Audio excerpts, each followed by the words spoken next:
Okay, I wanted to talk a little bit about the video, the Brush with Honesty video, because that was an important one for me in my process of getting a good connection to my personal inner self, which is really the core of this process is for me. That's perhaps the biggest thing that I'm trying to tackle right now. Just in life almost. It's like I'm trying to cut ties that I have with these less genuine versions of myself, and I'm trying to make a better connection to to my soul, you know? I'm trying to get a good connection to what is meaningful to me and get more comfortable expressing that. And I want to share what that process feels like. And okay, so I may present things in a way that gives the impression that I think this is the same for everyone, or that I think other people should do this, or anything like that. And that's not the way I think about it. Regardless of how I present it, I want to be clear that this is just my personal experience, and it may or may not be relevant to you. But I want to be a more genuine version of myself, and I want to express important feelings, and especially to people that are important to me. And that's surprisingly hard for me to do, and it might be hard for you too, I don't know, but it's like there's a force field there repelling me from expressing deep truth from myself. And it's a bizarre feeling.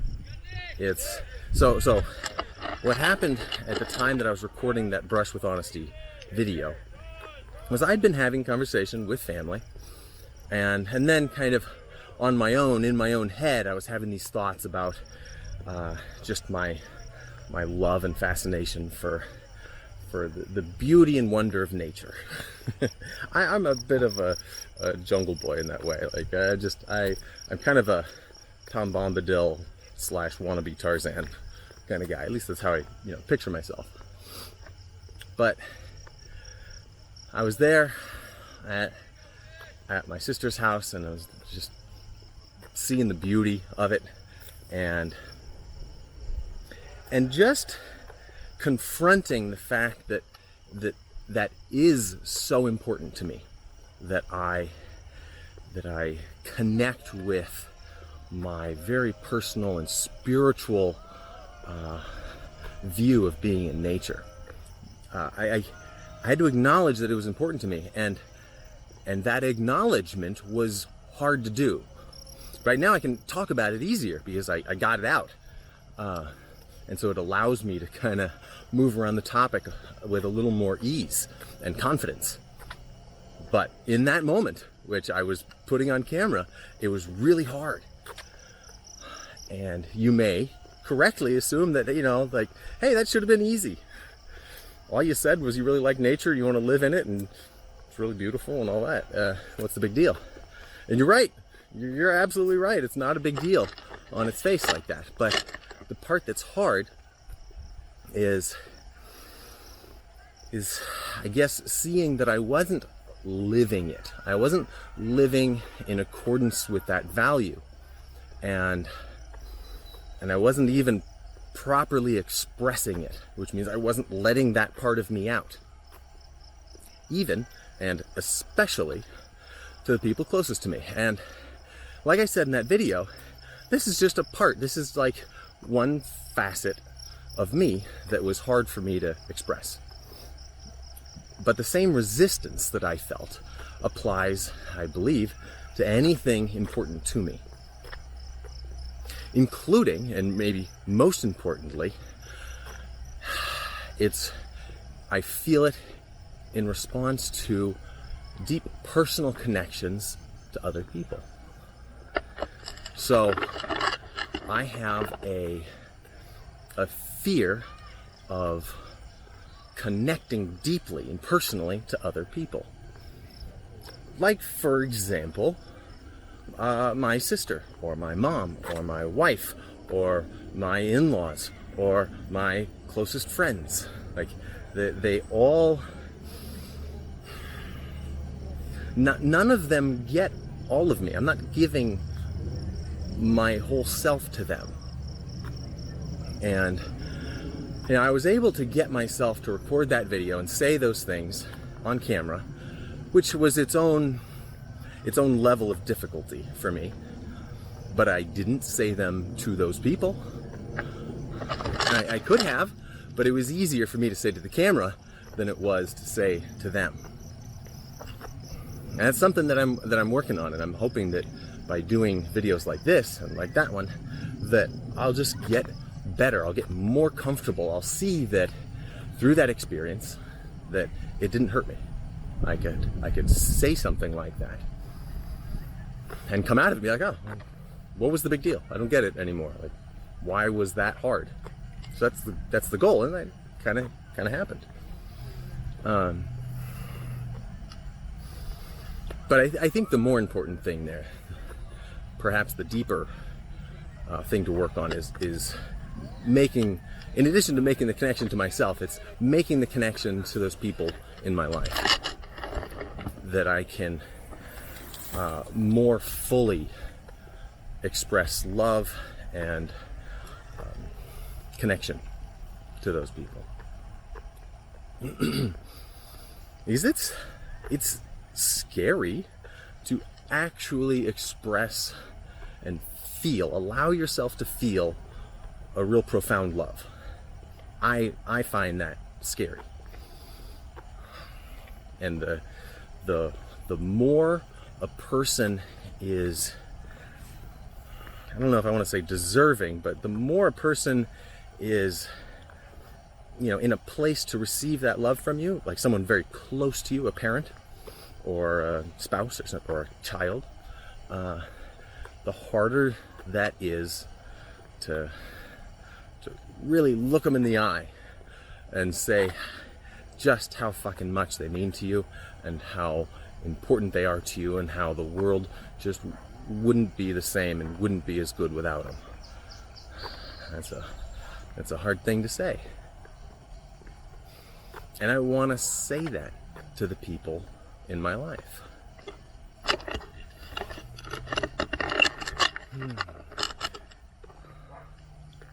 Including myself. I want to be able to say that to myself. So, that's what I was doing with that video.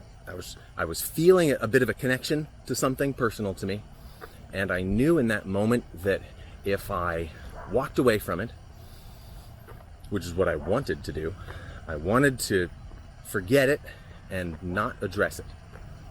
Really, like I was all packed up and ready to hit the road with my family to head back home. We were literally getting in the vehicle to leave. Everyone's all packed up, and I was like, I think I have to go record a video. Like, I'm sorry, but I gotta go. And my wife's like, really? Like right now? I was like, yeah, I think I have to do it right now. It's important to me to get it out. And so I was like, all right, I just need like 5 minutes. Just let me go get this out real quick. Because I knew that, my internal voice, my afraid voice was like, just do it tomorrow. It's okay. You can talk about it tomorrow. Record the video later when you get home, or tomorrow, next week, some other time. Just don't say it right now. Anything but right now. And I was like, oh God, I have to do it right now, real quick, before the moment passes. And I came very close to failing that test. I came really close to just kind of letting it go, and not facing it. It almost didn't even feel like a test. It was sort of like, I could just kind of brush it off, and I would have been so comfortable, and it would have been so nice to just not even look at it. And now I've come to kind of recognize the feeling a little bit, where I have this learned response to things like that, where I've developed a way of avoiding it. And I think now I'm starting to appreciate what it feels like when I'm faced with those moments, and I can maybe more likely to recognize and be like, oh no, this is a thing, this is a part of me that I've been putting off and that I've been hiding from. And so I'm going to try to get better at recognizing those moments and going, oh, this is a part of me that I need to connect with. Because that's the whole point of this whole thing. And I could make the argument that that's the whole point of my life. Because if I get to my deathbed and I haven't connected with myself, if I haven't really gotten to know myself and love and accept myself, then I missed out on me and my genuine experience of life, as opposed to a put on fake, just kind of a facade of life. So that could be a life's work, just getting to know yourself, I think.